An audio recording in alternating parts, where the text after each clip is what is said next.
Guys, welcome back to the channel. Hope you are good, hope you are fine. So it's no news that the UK government has dropped the white paper. Yes, the famous white paper that states the methods that the government intends to use to cut down immigration. And the policies stated in this white paper are very strict, that if you're a migrant, you don't even know how to feel about it at all. So some of the policies are that they are totally stopping the care worker visa, and the one that gets so many migrants worried is the indefinite leave to remain. So the waiting time has been moved from 5 years to 10 years. So initially you wait for 5 years and then you can apply for indefinite leave to remain, the ILR. But now in this policy states that you have to wait for 10 years before you can apply for indefinite leave to remain.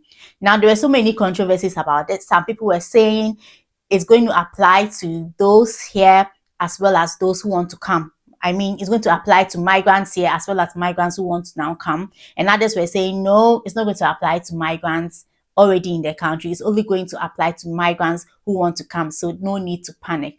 But then the government has not really come out with timelines. They've not come out to tell us exactly who is going to affect. However, there has been news articles out there that are giving us hints, and then we are just going to go into this to see what it's saying and also what people are saying about this. But before we go into this, if you are coming across my channel for the very first time, my name is Philomena. Kindly like the video as you are watching so YouTube can recommend it to as many people as possible. And if you haven't subscribed to the channel, kindly do so. Thank you. So from some informations out there, the care worker visa is going to be cancelled somewhere in June. When will these white paper recommendations actually come into effect?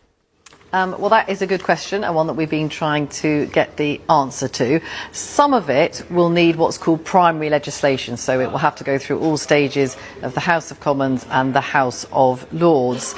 Something to do with the European Convention on Human Rights, for example. There's going to be some clarification around that. That would need primary legislation, so it could take quite a long time. The changes to care visas, those changes, we're told by the Home Office, will come in June. The significant change in the way that you get indefinite leave to remain, the change from 5 to 10 years for qualification, you have to be here, you're going to have to be here for a lot longer. We're being told that that is going to be out for consultation, so we don't have a date for that one, which I'm sure will impact a lot of people. An article published by the BBC stated that migrants already in the UK face longer wait for permanent settlement. So basically, migrants that are already in the UK are going to face this long-term permanent settlement route. This 10 years. How fair is this? I was hopeful that it wouldn't affect migrants that are already here, and it was going to affect those who would want to come in. At least they will have the opportunity to decide whether this is something they want or not, and then will decide probably against it to come. But then those who decided to come when it was 5 years, all of a sudden 10 years is being imposed on them, and this is fair. So now the article says new rules making migrants wait longer to qualify for permanent settlement in the UK will apply to people already in the country under the government plans. Now, the government hasn't come out to say this yet. This is the article that the BBC has brought out. But then there is no smoke without fire. So somehow you should suspect that there is some truth in what this is saying, or there is something around this, because if not, this article wouldn't come out, right? On Monday, the government announced immigrants will now typically have to live in the UK for 10 years before applying for the right to stay here indefinitely, double the current 5-year period. And then they said that getting ILR is a privilege and not a right. Yes, so if the person has stayed here, has not committed any crime, has contributed to the economy, paid taxes, council tax, and everything, what else would you want from the person to say that it's not a right but a privilege? Now, so many people make decisions, different decisions on why they want to relocate. For a better life, and it's not a crime for someone to want a better life or something different for himself, herself, or his or her family, right? Because remember that migrants are human beings too.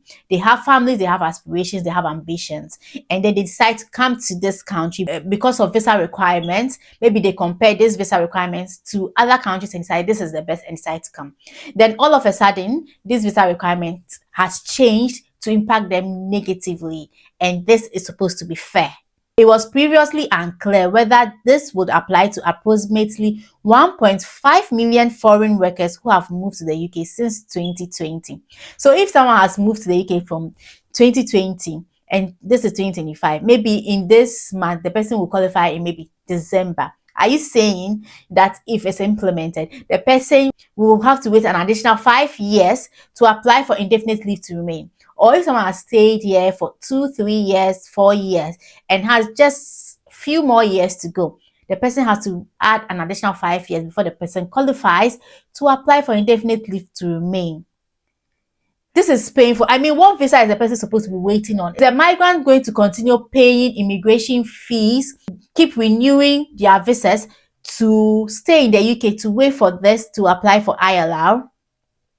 And now don't forget how frequently they have changed or increased immigration fees. So imagine from now to that 10 years to come, how many times immigration fees might go up, and all you are working for is you are just pushing back everything you have saved back into the economy. You are paying taxes, paying council tax, buying food from everything. Your money is going to this economy, and then every year you need to renew your visa. Thinking about it to a larger extent, it's really heartbreaking that migrants are treated this way.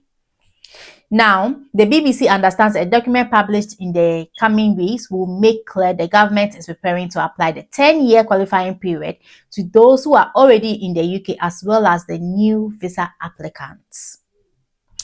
The move will be subject to public consultation. But if the government has made up its mind, is it public consultation that's going to change anything?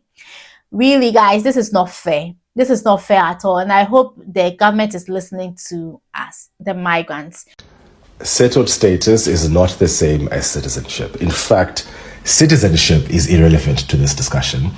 You cannot expect immigrants to move their entire lives to the UK and contribute to your economy and social welfare for 10 years under uncertain, unpredictable, and highly restrictive conditions with no access to public funds, by the way. For 10 years, you cannot tell me that's fair to immigrants who want to legally move to the country and contribute and live here. That doesn't make any sense. What do you think, guys? For me, this is not fair at all. Let me know in the comment section. What do you think about this? Is it going to affect you? How is it affecting you? Are you almost close to getting to the 5 years that you could have applied for ILR? Or just let us know in the comment section. Now, so many people have criticized this, right? Even some MPs in the Labour government have criticized this. But for the already fragile systems in areas like the Highlands and Islands, like the area I represent, this is nothing short of calamitous. The UK government cannot say that they were unaware of impacts. We issued a comprehensive, evidence-based proposal document to the Home Office during their development of the Immigration White Paper, outlining Scotland's needs. There was no substantive engagement on any of the policy proposals that we submitted, and very clearly the needs of Scotland's communities have been ignored. The brutal truth is that the UK government know the damage that this policy will do, and they are doing it anyway. And what it says on my placard. My doctor, my dentist, my optician, the hospital staff who fixed my leg and delivered my babies, the care home workers who will look after me when I'm old, most of my local shopkeepers, what do they have in common? They are migrants, and London and this country would collapse without them. The Home Secretary explained why, in the introduction of this white paper, the language of Enoch Powell was used by the Prime Minister. There's been no speaking up about the enormous value of migration to this country that's kept our NHS running, our education service running, and so much more, and that there are already 130,000 vacancies in the care sector. Does anything in her white paper do anything to improve community relations or deal with the now labour shortage within the NHS and the care service? The Migratory Observatory said the move was unlikely to significantly affect migration levels, but it would bring in more visa-free revenue for the Home Office because people on temporary visas pay ongoing fees. Migrants would also face longer periods without the rights that come with permanent settlement, which includes right to live, work, study in the UK as long as desired, and to apply for benefits. And to say that the UK is really against modern slavery. Which other slavery is higher than this one? Keeping people in bondage to serve and work for your economy over and over and over and keep pushing their money into your economy without getting anything from it at all. Which other slavery is higher than this one? This is sad. Well, we've come to the end of today's video. It's just for information purposes. If you need an immigration advice, you should consult a professional. Okay, thank you so much for watching this video, and I'll catch you in the next one. Bye.